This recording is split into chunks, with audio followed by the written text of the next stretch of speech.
ముందుగా first one చూసినట్లయితే కేంద్ర ప్రభుత్వం తాజాగా ప్రవేశపెట్టిన బడ్జెట్లో ఉపాధి హామీ పథకం కోసం ఎన్ని కోట్లు కేటాయించింది? చాలా ఇంపార్టెంట్. ఆప్షన్ 1 80,000 కోట్లు, ఆప్షన్ 2 86,000 కోట్లు, ఆప్షన్ 3 89,000 కోట్లు, ఆప్షన్ 4 92,000 కోట్లు. కేంద్ర ప్రభుత్వం ఫిబ్రవరి 1న తాత్కాలిక బడ్జెట్ను అయితే ప్రవేశపెట్టడం జరిగింది. ఎవరు ప్రవేశపెట్టారంటే కేంద్ర ఆర్థిక శాఖ మంత్రి అయిన నిర్మలా సీతారామన్ గారు అయితే ఈ బడ్జెట్ను ప్రవేశపెట్టారన్నమాట. అయితే ఈ బడ్జెట్లో మహాత్మా గాంధీ జాతీయ గ్రామీణ ఉపాధి హామీ పథకం కోసం మొత్తంగా 86,000 కోట్లను కేటాయించింది కేంద్ర ప్రభుత్వం. ఎన్ని కోట్లు? 86,000 కోట్లను కేటాయించారు ఉపాధి హామీ పథకం కోసం. Option 2 right answer. అయితే ఈ బడ్జెట్లో అత్యధికంగా కేటాయించిన పథకం ఏదైనా అడిగినట్లయితే, అంటే ఏ పథకంకు అత్యధికంగా కేటాయించారని అడిగినట్లయితే గుర్తుపెట్టుకోండి, ప్రధానమంత్రి గరీబ్ కళ్యాణ్ అన్న యోజనకు గాను అత్యధిక కేటాయింపులు అయితే జరగడం జరిగింది.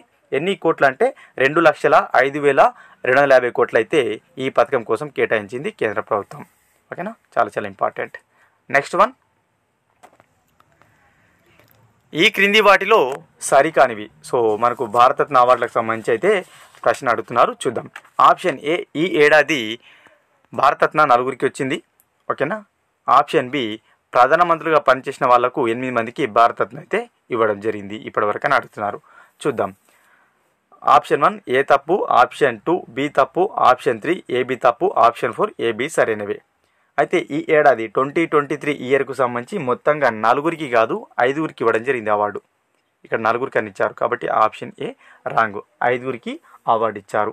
ఎవరెవరికి అంటే ఎల్కే అద్వానీ, పివి నరసింహారావు, చరణ్ సింగ్, ఎంఎస్ స్వామినాథన్తో పాటు కర్పూరి ఠాకూర్లకు కేంద్ర ప్రభుత్వం ఈ ఏడాది భారతరత్న అవార్డులను అయితే ప్రకటించింది. నెక్స్ట్ ఆప్షన్ బి చూసుకున్నట్లయితే ప్రధానమంత్రులుగా పనిచేసిన వాళ్లకు 8 మందికి అయితే భారతరత్న అవార్డు అయితే రావడం జరిగింది అని అడుగుతున్నారు. సో రైట్ ఆన్సర్ అన్నమాట. అంటే ఇప్పటివరకు మనకు ఎంతమంది ప్రధానమంత్రులు ఉన్నారో అందులో 8 మందికి అయితే భారతరత్న రావడం జరిగింది. వారిలో ఎవరెవరు ఉన్నారన్నట్లయితే నెహ్రూ, ఎల్బి శాస్త్రి, ఇందిరాగాంధీ, రాజీవ్ గాంధీ, మొరార్జీ దేశాయ్, వాజ్పేయితో పాటు తాజాగా పివి నరసింహారావు, చరణ్ సింగ్లకు కూడా ఇవ్వడం జరిగింది. మొత్తంగా తాజా జాబితాతో కలుపుకొని 8 మందికి అయితే అవార్డు రావడం జరిగింది ప్రధానమంత్రులకు. కాబట్టి option B right. Option A మాత్రమే తప్పు. కింది వాటిలో సరికాని అన్నారు. ఏ మాత్రమే తప్పు ఎక్కడ ఉంది? ఆప్షన్ 1లో ఉంది. కాబట్టి ఆప్షన్ 1 రాంగ్ అనమాట. ఓకేనా. మరి ఇప్పటివరకు ఎంతమందికి భారతరత్న అవార్డు ఇచ్చారన్నట్లయితే 53 మందికి ఇచ్చారు. ఈ 5 గుర్తు కలుపుకొని 53 మందికి ఇచ్చారు.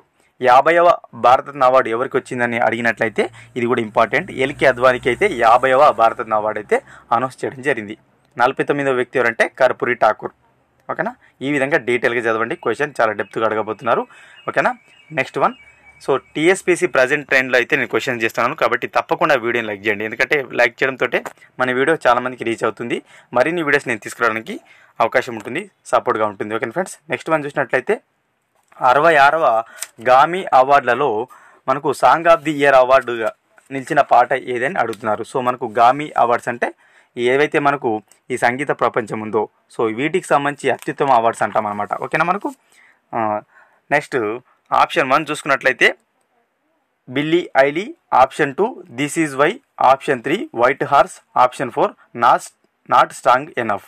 సో మనకు 66వ గామీ అవార్డ్స్ అనేవి లాస్ ఏంజెస్ వేదికగా అయితే ఇవ్వడం జరిగింది. ఈ గామీ అవార్డులో అంటే 2024 ఇయర్కి సంబంధించి చూసుకున్నట్లయితే సాంగ్ ఆఫ్ ది ఇయర్గా బిల్లీ ఐలీ అనే పాట నిలిచింది. బిల్లీ ఐలీ అనే పాట అయితే నిలవడం జరిగింది. ఓకేనా. ఇది ఎందులో ఏ ఆల్బంలో గల పాట అంటే what was I made for అనే ఆల్బంలోని పాట అనమాట. What was I made for అనే పాట ఆల్బంలోని పాట బిల్లీ ఐలీ అనేది. ఓకేనా. చాలా ఇంపార్టెంట్. Option 1 right answer. సంగీత ప్రపంచంలో అత్యుత్తమ అవార్డు అనమాట ఇవి. ఓకేనా. నెక్స్ట్ వన్, సుప్రీంకోర్టు ఇటీవలే 70 సంవత్సరాలు పూర్తి చేసుకుంది, అందరు తెలిసిందే. సో సుప్రీంకోర్టుకు సంబంధించి సరి అయినవి అడుగుతున్నారు, చూద్దాం. సో రీసెంట్ ఇష్యూస్ ఆధారంగా చేసుకొని మనకు కరెంట్ అఫైర్స్ అయితే ఉంటుంటాయి. సో ఆ విధంగా చదవండి. ఆప్షన్ ఏ, ప్రారంభంలో సుప్రీంకోర్టు న్యాయమూర్తుల సంఖ్య 1+8గా ఉండేది. ఆప్షన్ బి, ఇప్పటి వరకు 3 తెలుగు వాళ్ళు CJIలుగా పనిచేశారు. ఏ మాత్రమే సరైంది, బి మాత్రమే సరైంది, ఏబి తప్పు, ఏబి సరైనవి. సో చూసుకున్నట్లయితే ప్రారంభంలో సుప్రీంకోర్టులో న్యాయమూర్తుల సంఖ్య 1+7గా ఉండేది. 1+7గా ఉండేది, 8 కాదు. కాబట్టి ఏ రాంగ్. 1+7 గుర్తుపెట్టుకోండి, 8 మెంబర్స్ మాత్రమే ఉండేవాళ్ళు ప్రధాన న్యాయమూర్తి కలుపుకొని. ఓకేనా. ప్రస్తుతం ఎంత ఉన్నారు మరి?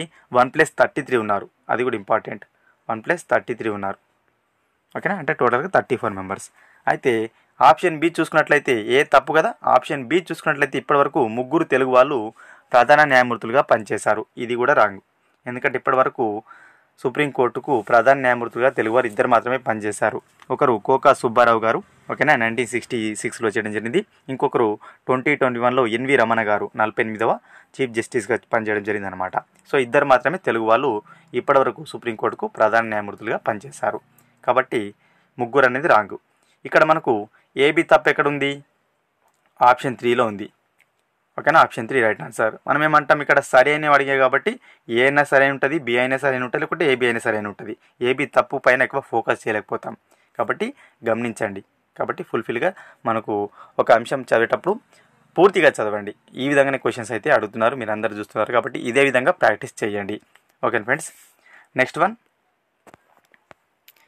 బీసీసీఐ తాజా అవార్డులలో మనకు 2022-23 సంవత్సరానికి ఉత్తమ క్రికెటర్ అవార్డు అందుకున్న క్రికెటర్ ఎవరని అడుగుతున్నారు. సో బీసీసీఐ అయితే అవార్డ్స్ ఇస్తుంటుంది ఎవ్రీ ఇయర్. అయితే కరోనా కారణంగా గత 4 సంవత్సరాల నుంచి ఇవ్వట్లేదు. ఈ ఏడాది గత 4 సంవత్సరాల అవార్డులను అయితే ఇవ్వడం జరిగిందనమాట. సో 2022-2023 అంటే లాస్ట్ ఇయర్కి సంబంధించి ఉత్తమ క్రికెటర్ అవార్డు ఎవరు అందుకున్నారని అడుగుతున్నారు.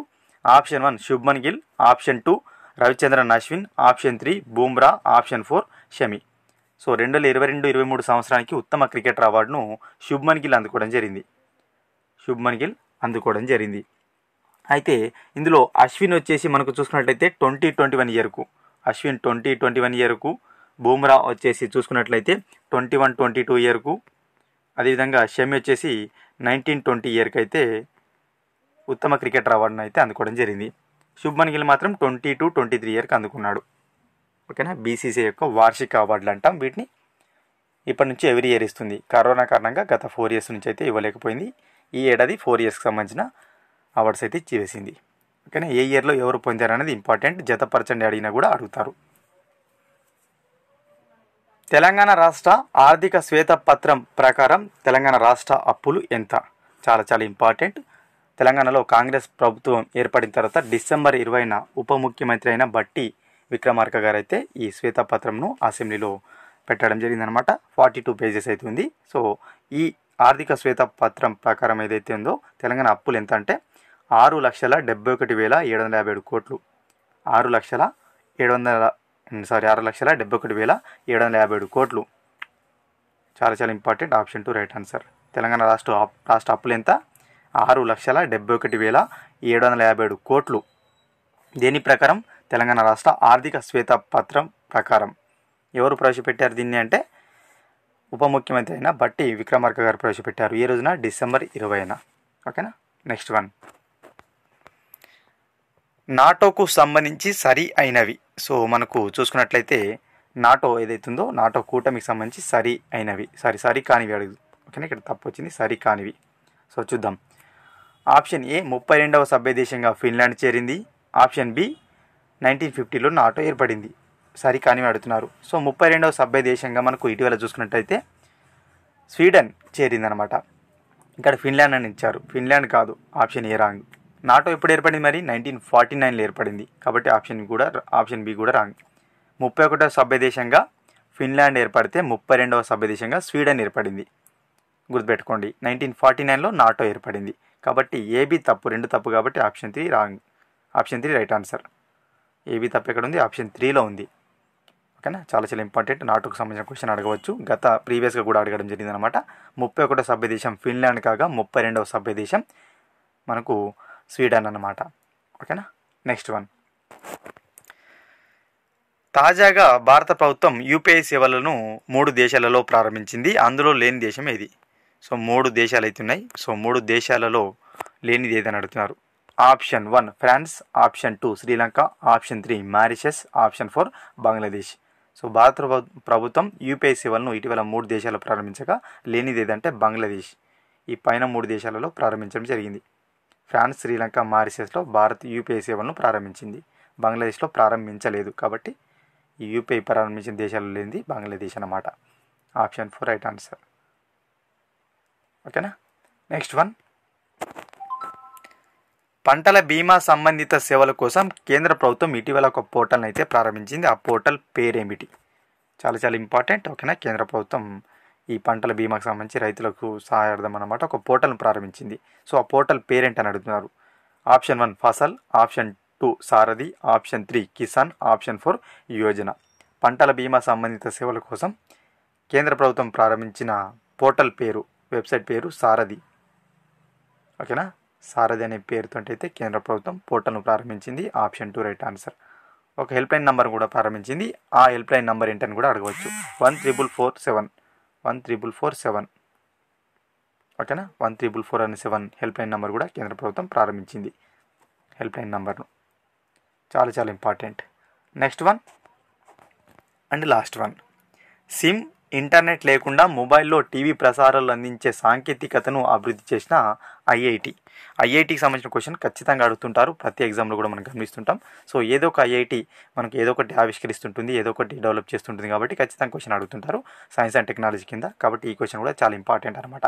సో సిమ్ ఇంటర్నెట్ లేకుండా అనమాట మొబైల్లో టీవీ ప్రసారాలు అయితే అందించే టెక్నాలజీ రూపొందించింది ఒక ఐఐటి. ఏ ఐఐటి అని అడుగుతున్నారు. Option 1 IIT Madras, option 2 IIT Bombay, option 3 IIT Kanpur, option 4 IIT Kharagpur. Sim internet లేకుండా మొబైల్లో టీవీ చూడవచ్చు, టీవీ ఛానల్ను చూడవచ్చు. సో ఇటువంటి టెక్నాలజీని రూపొందించిన ఐఐటి ఖరగ్పూర్.